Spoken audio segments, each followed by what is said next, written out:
got enemy fighters in sight. They're all armed, maneuvering on your position. We'll be setting up for an engagement.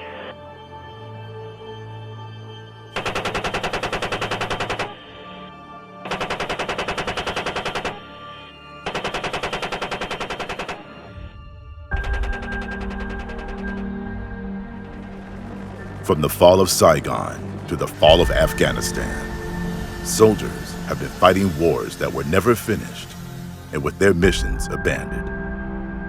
Back at home, the soldiers who fought in those regions find themselves once again at war, not with the foreign enemy, but with the very nation that sent them there.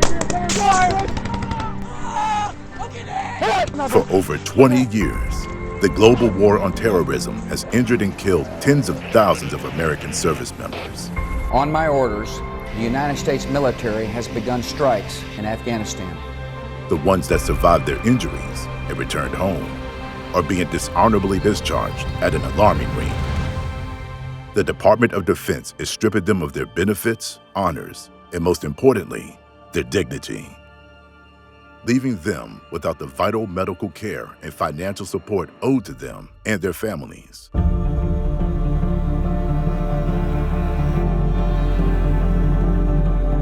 They are being abandoned by the very individuals who sent them off to war. And for many, it's a death sentence.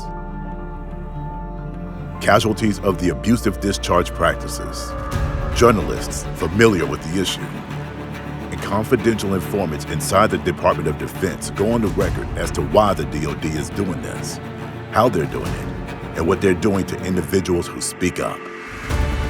This extends into other disturbing areas of concern across all branches of the military. The Department of Defense can no longer be allowed to police itself. The corruption runs deep. The abusive discharge practices must come to an end. The American people must stand up and demand congressional action.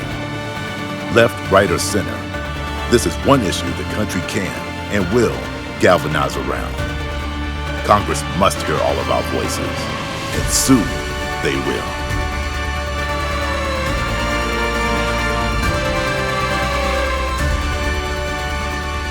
A dignified transport for the 13 U.S. troops killed in Kabul this week, most of them children when the war in Afghanistan began nearly 2 decades ago. We've got to realize we're at war, and we're not just at war to support the Ukrainians, we're fundamentally at war, although it's somewhat through a proxy, with Russia, and it's important that we win.